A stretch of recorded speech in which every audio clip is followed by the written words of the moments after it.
Olá, pessoal. Dando continuidade ao nosso curso, hoje falaremos sobre coordenadas curvilíneas e operadores vetoriais nesse sistema de coordenadas. Até o momento, a gente vem representando um ponto no espaço, usando coordenadas cartesianas, por exemplo, x, y, z, e fazendo a sua transformação para um outro sistema de coordenadas, né? A gente transforma a descrição desse ponto em coordenadas cartesianas para coordenadas esféricas ou cilíndricas, por exemplo, que é o que a gente tem feito nos últimos vídeos, nas últimas explicações. Agora a gente vai tratar da seguinte questão. Vamos imaginar que a gente tem esse mesmo ponto em três dimensões, parametrizado por x, y, z, mas agora eu vou transformar para um sistema geral de coordenadas, para um sistema qualquer de coordenadas. Tá? Então, a princípio, vamos lá para o nosso sistema cartesiano. Tá? Tem aqui novamente os três eixos. Tá? O eixo x, y e z. E aqui eu tenho um certo ponto P que eu consigo parametrizar por três números x, y, z nesse sistema. Tá? O que a gente vinha fazendo é transformar para o sistema cilíndrico, que são as coordenadas ρ, φ e z, e também, se for o caso, utilizar o sistema esférico, sistema de coordenadas esférico, que são as coordenadas r, θ e φ. Mas a gente pode generalizar esse processo. Agora eu vou querer escrever o meu ponto com coordenadas x, y, z em um sistema que eu vou chamar de curvilíneo. Curvilíneo. Tá? E aí eu vou denotar essas coordenadas por o 1, o 2 e o 3. Tá? Essas coordenadas, o 1, o 2 e o 3, pode ser ρ, φ, z, pode ser r, θ e φ, ou pode ser qualquer outro sistema de coordenadas que eu esteja interessado e que seja útil para eu resolver o meu problema. Tá? Então, de fato, o que eu tenho da mesma forma que eu tenho lá no sistema de coordenadas esférico e cilíndrico, são relações entre x, y, z e as minhas coordenadas, o 1, o 2 e o 3. Tá? Eu vou precisar de relações entre essas coordenadas aqui, as coordenadas cartesianas, e as coordenadas curvilíneas, o 1, o 2 e o 3. Tá? Então, assim, explicitamente, a gente pode escrever x, tá? Minha coordenada cartesiana x, como uma função de o 1, o 2, o 3, tá? Das três coordenadas que eu estou querendo considerar, né? Das três coordenadas curvilíneas que eu estou considerando. O y vai ser também uma função de o 1, o 2, o 3, e z vai ser uma função de o 1, o 2, o 3. Tá? Isso de maneira bastante geral. Essa relação, ela me descreve essa transformação, né? Dado o 1, o 2 e o 3, eu tenho quem é x, y e z. Tá? Da mesma forma, eu tenho a transformação inversa, né? Que seria colocar as coordenadas o 1, o 2 e o 3 em função de x, y, z. Tá? Então, a gente pode escrever assim. O 1 como sendo uma função das coordenadas x, y, z, é a transformação inversa. O 2 vai ser uma transformação que depende de x, y, z também. E da mesma forma, o 3, que vai ser um U3 de x, y e z. Tá? Então, aqui eu tenho a transformação de U1, dado o 1, o 2 e o 3, eu tenho as coordenadas x, y, z. E aqui nesse conjunto aqui de baixo, eu tenho, dado x, y, z, eu transformo para o 1, o 2 e o 3. Tá? Então, eu tenho a transformação, dado por isso aqui, tem a sua inversa. Tá? Então, isso está estabelecido. É o que a gente estabelecia lá atrás, quando a gente estava tratando de coordenadas cartesianas para esféricas ou vice-versa, coordenadas cartesianas para cilíndricas e vice-versa. Tá? Então, o primeiro objeto, como é de praxe, a gente vai olhar para o primeiro objeto vetorial que a gente vai olhar vai ser o vetor posição nesse novo sistema de coordenadas. Tá? Então, o vetor posição em 3 dimensões é o R vetor, e agora ele vai ser função de o1, coloquei aqui, o 1, o 2 e o 3. Esse vetor posição ele está determinando um certo ponto P em 3 dimensões, né? Então, um vetor tangente, se eu considerar uma curva nesse espaço tridimensional, vamos considerar uma curva aqui, eu tenho aqui o meu ponto P, tá? E eu posso considerar um vetor tangente a uma certa direção, né? Como eu vinha construindo anteriormente. Então, por exemplo, se essa curva azul, ela significa que U está variando, tá? Se essa curva azul é U1 igual a que ele está variando, né? Ele não é constante, as outras são constantes, né? O 2 e o 3 são constantes, significa que eu posso definir o vetor tangente que aponta na direção que U aumenta, tá? Então, vamos só desenhar ele aqui, vamos chamar ele de E1, tá? É o meu vetor tangente à curva no ponto P. Como vetor posição, eu posso determinar quem é esse vetor, né? O meu E1, por definição, vai ser a taxa de variação de R na direção de U1, tá? Esse é o vetor tangente à curva, onde o 1 varia, tá? No espaço tridimensional, tá? Então, nesse caso aqui que eu estou tratando agora, o 2 e o 3 são constantes. Eu posso fazer a mesma construção agora para a direção do 2 e para a direção do 3. Isto é, eu posso considerar uma outra curva, tá? Onde o 2 está variando, tá? E o 3 e o 1 estão constantes. Então, eu considero o mesmo ponto P, e aí eu vou ter a direção onde E2, onde o 2 aumenta, né? E eu vou ter a definição do meu vetor tangente a esse ponto, meu outro vetor tangente, E2. Tá? Vai ser o del R, del U2. Então, esse é o vetor tangente à curva onde o 2 varia, tá? Nesse ponto P. Seguindo essa mesma construção, posso fazer a mesma coisa para quando o 3 estiver variando. Tá? Tenho aí meu ponto P e tenho o vetor E3 apontando na direção que o 3 aumenta. Tá? Então, E3 da mesma forma vai ser del R del U3. Tá? Então, este vetor E3, este vetor E2 e este vetor E1 são os vetores tangentes ao ponto P, e aí ele representa cada uma dessas 3 direções curvilíneas, né? Essas 3 direções que eu estou considerando esse sistema que eu não tenho ele com exatidão, né? Eu sei que ele é um sistema geral de coordenadas e que tem uma relação com coordenadas cartesianas, tá?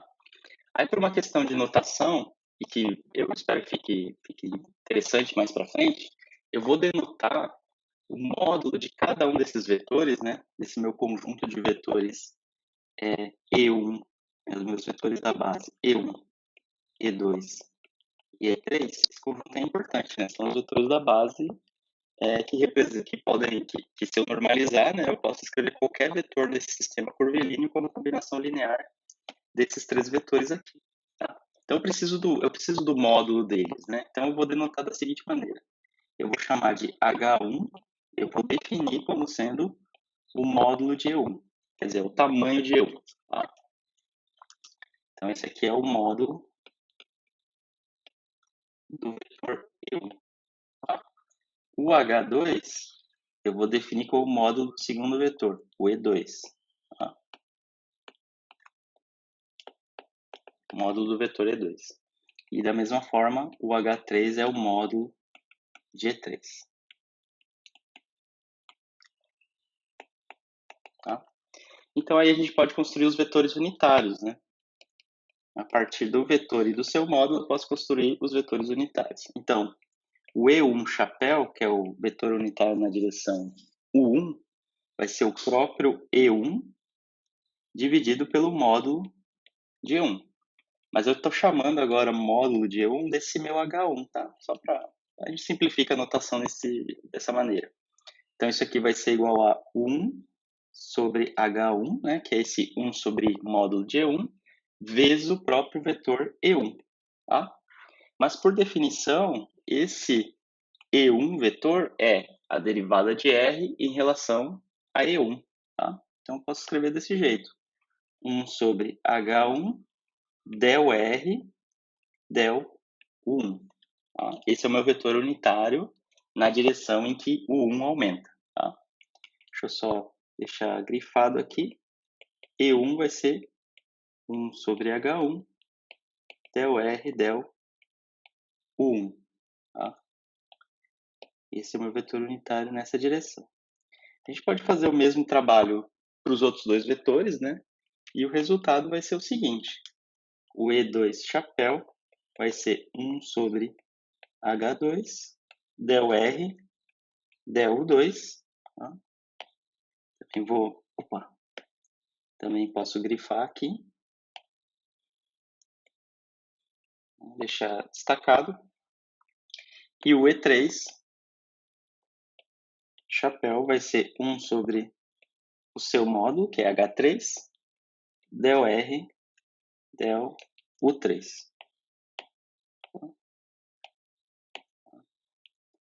Deixa eu colocar com outra cor aqui.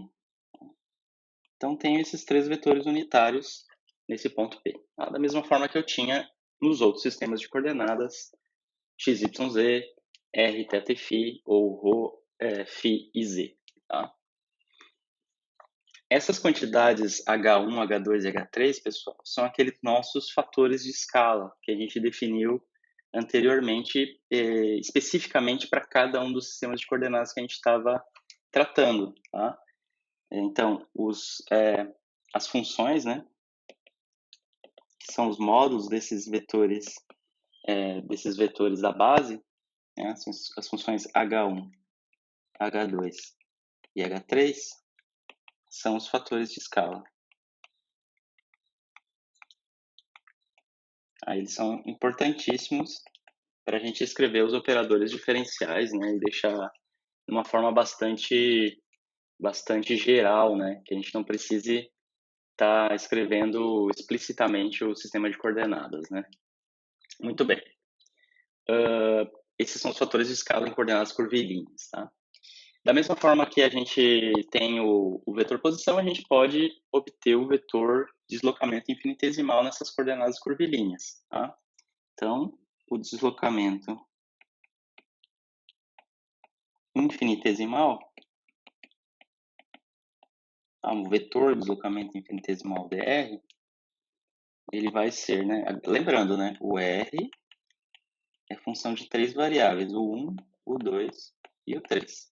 Tá? Então, o dr vai ser del r del 1 d1 mais del r del U2 du2, a taxa de variação em U2, e del R del U3 du3. Tá? Tem essas três taxas de variação. Né?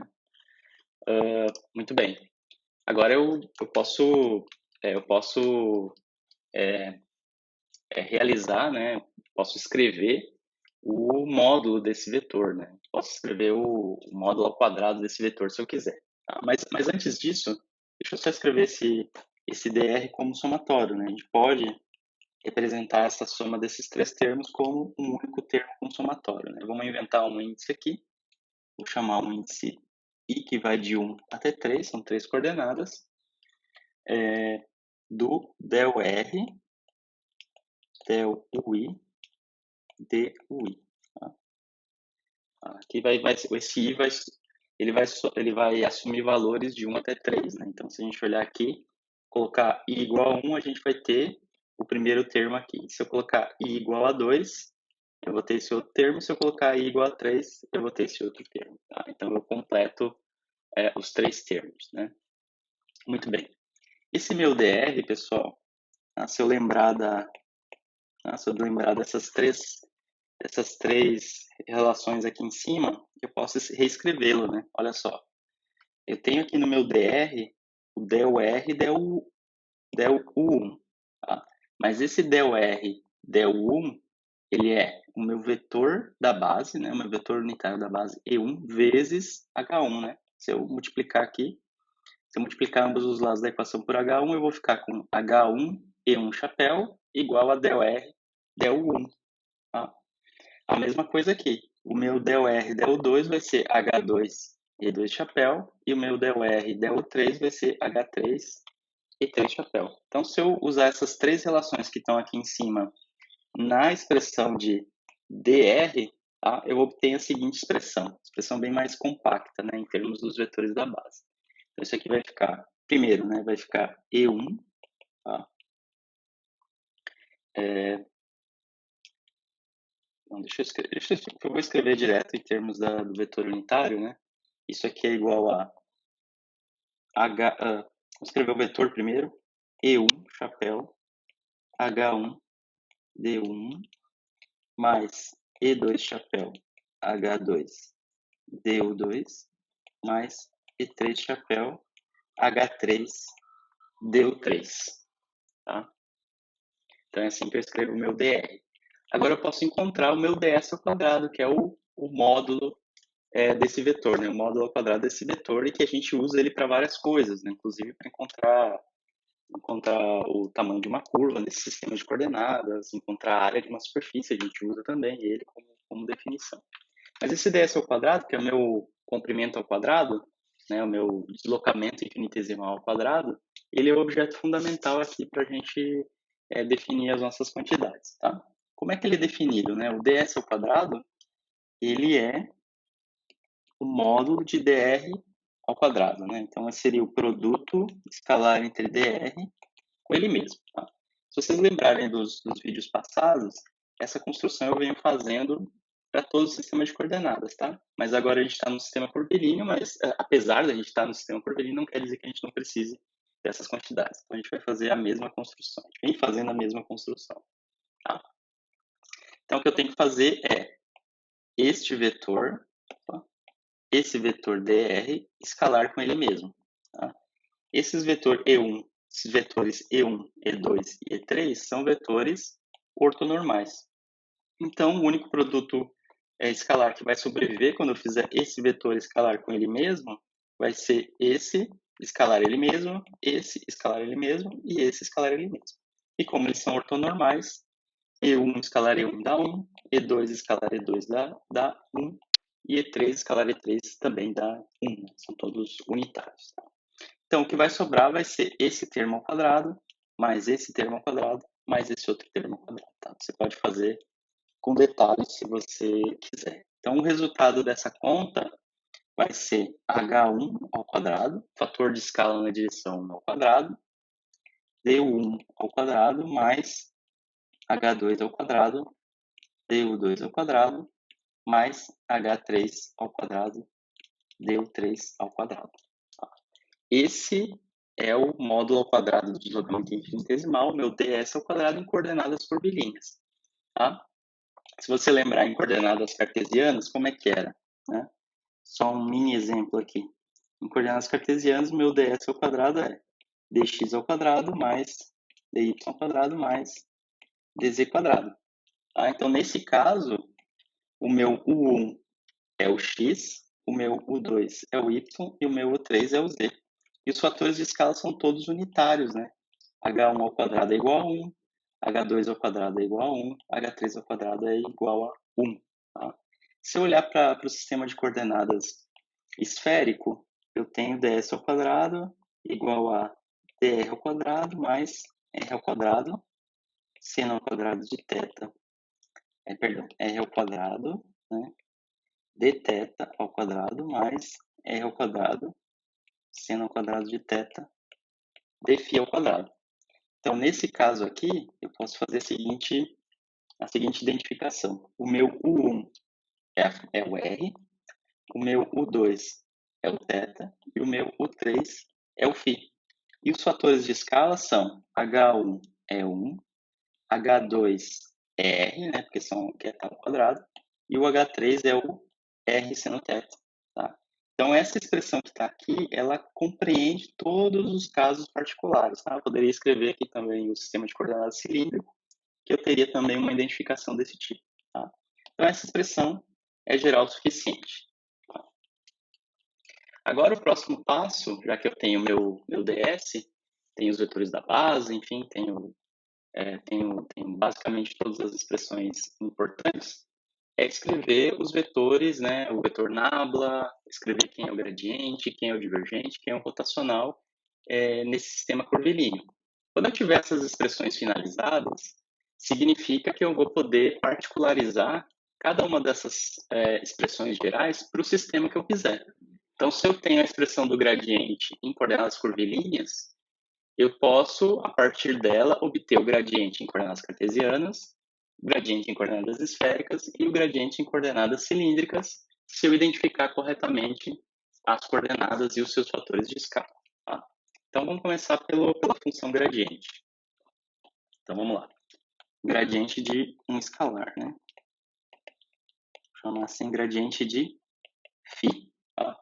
Onde esse φ, agora, ele vai ser uma função de 3 variáveis, né? Das 3 coordenadas curvilíneas, o 1, o 2 e o 3. Tá? Agora, então, vamos construir o gradiente. Né? Como é que a gente constrói o gradiente? A gente olha para o infinitésimo, né? Esse diferencial de dφ. Dφ é del φ del u1, du1 mais del φ del u2 du2 mais del φ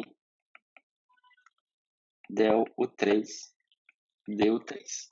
Tá? Lembrando, né, que você tem uma relação entre dφ e o próprio gradiente, né? Se a gente lembrar da nossa definição, da derivada do diferencial do φ, que é o dφ e o gradiente, ele é assim, né? dφ é o quanto do gradiente está na direção do deslocamento infinitesimal. É o produto escalar entre o gradiente e o deslocamento infinitesimal. Tá? Então, isso aqui vai ser igual a del φ, a componente x, né? Eu vou colocar esse xzinho para dizer que é... Opa, xzinho não, né? Agora a gente está em coordenadas curvilíneas, então vai ser u1. Tá? É a componente u1 desse vetor gradiente, h1, né? du1, tá? Bom, eu acho que é melhor eu fazer isso aqui com um pouco mais de detalhe, né? Isso aqui tem uma substituição aqui que talvez não fique...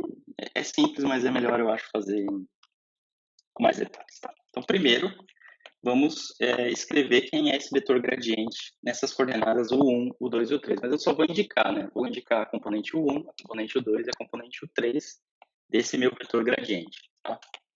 Então, o primeiro vetor vai ser a componente do gradiente em u1, na verdade, isso aqui que está aqui entre parênteses é o módulo dessa componente, né? Como se eu tivesse o AX aqui, o A1, né? É o módulo do vetor na direção U1, que tem o vetor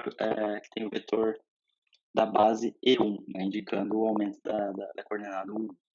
Esse segundo termo eu tenho del φ U2 E2 mais a componente, né? O módulo da componente em U3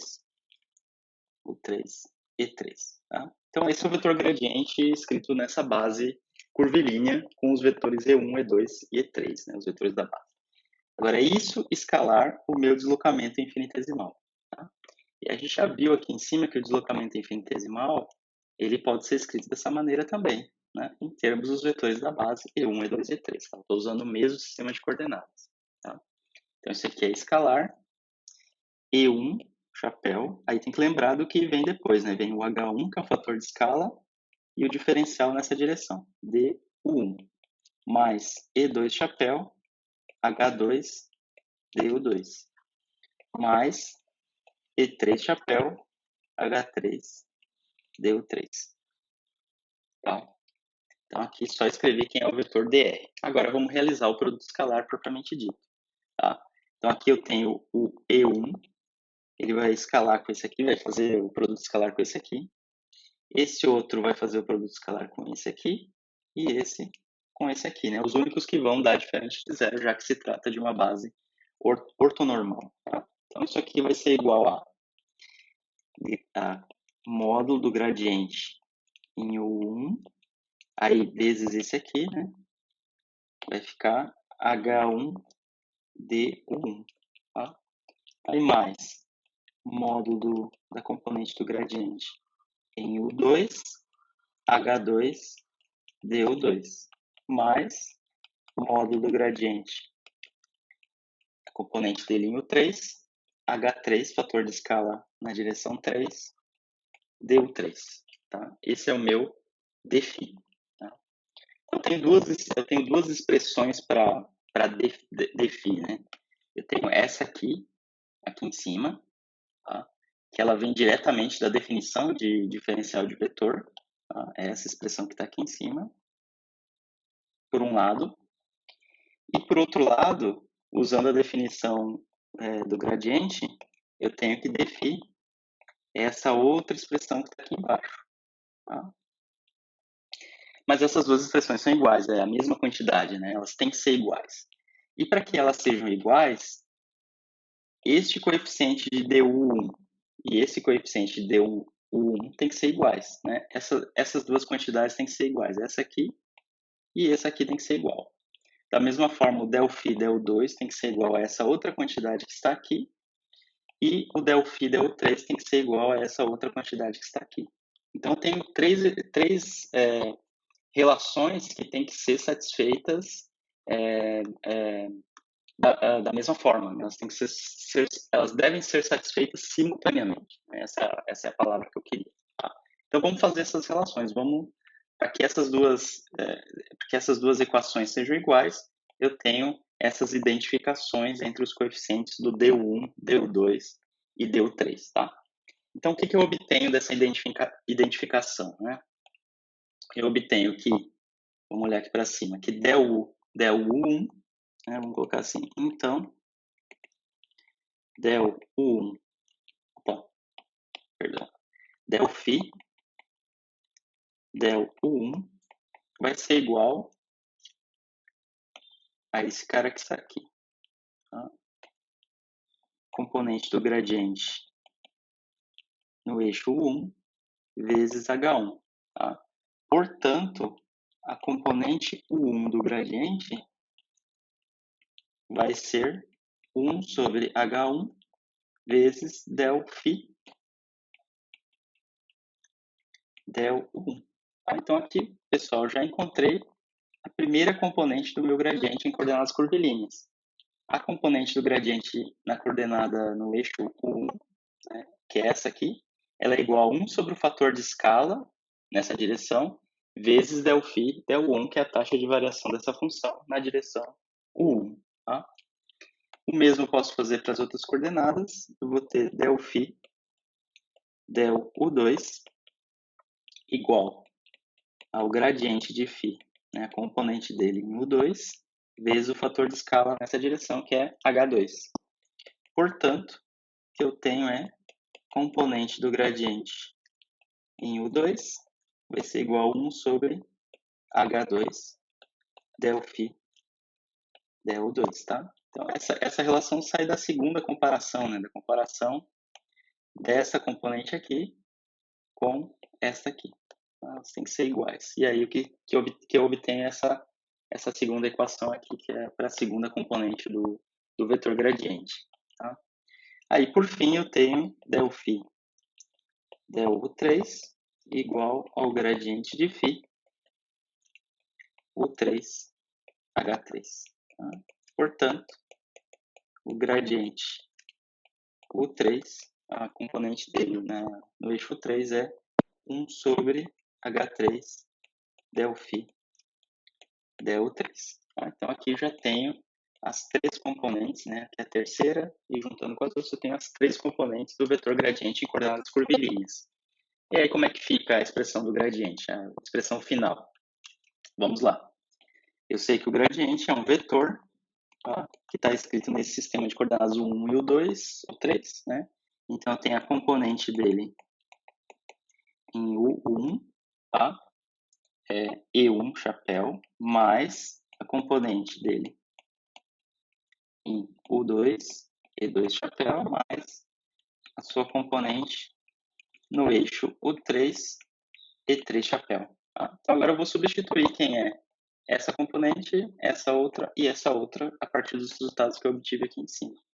Então isso aqui por fim vai ficar 1 sobre H1, que é o fator de escala, 1 sobre o fator de escala, del φ, del U1, E1, mais 1 sobre H2, del φ, del U2, E2, mais 1 sobre H3, del φ, del U3, E3. Tá? Essa é a expressão para o gradiente num sistema de coordenadas geral, um sistema de coordenadas curvilíneo. Tá? Vamos guardar essa expressão. Ela vai ser útil para cálculos diretos, né, para calcular esse vetor gradiente em diversos sistemas de coordenadas para aplicar problemas, mas ele também vai servir depois para a gente obter as outras operações, né, como o divergente, o rotacional e o laplaciano, né? Então, esse é um resultado importante que a gente guarda aqui, tá? Mas como é que a gente relaciona com o que a gente já obteve, que a gente já conhece, né?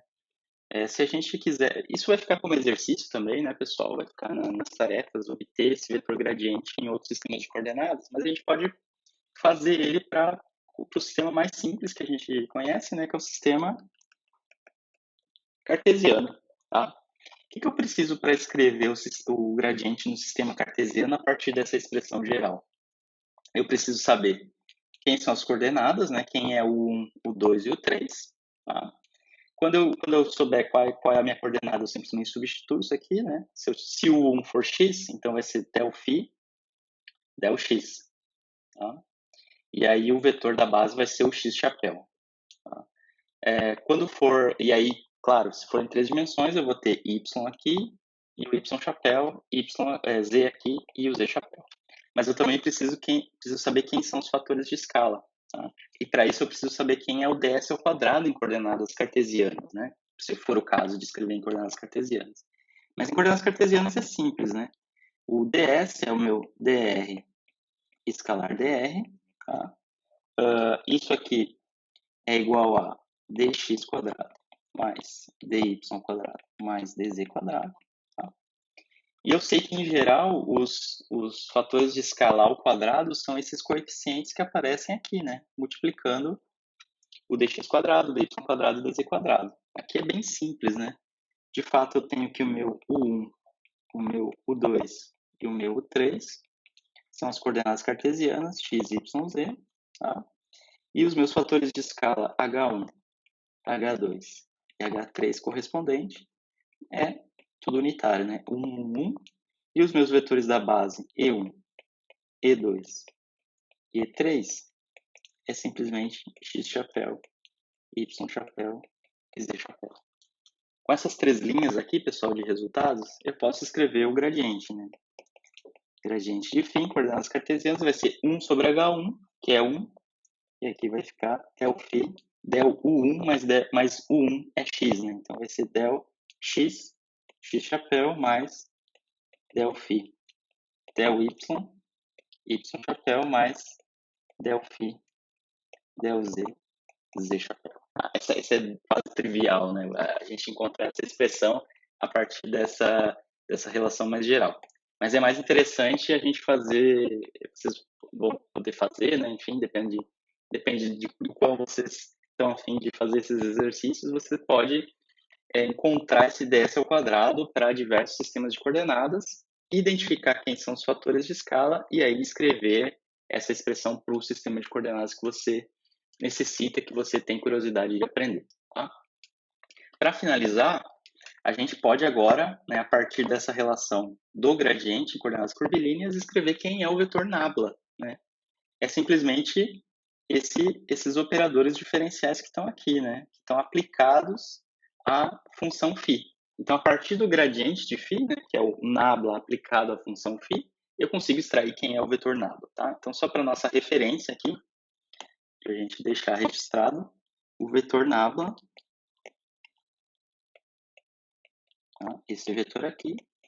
Em coordenadas curvilíneas, ele vai ser simplesmente 1 sobre H1, o fator de escala do sistema de coordenadas.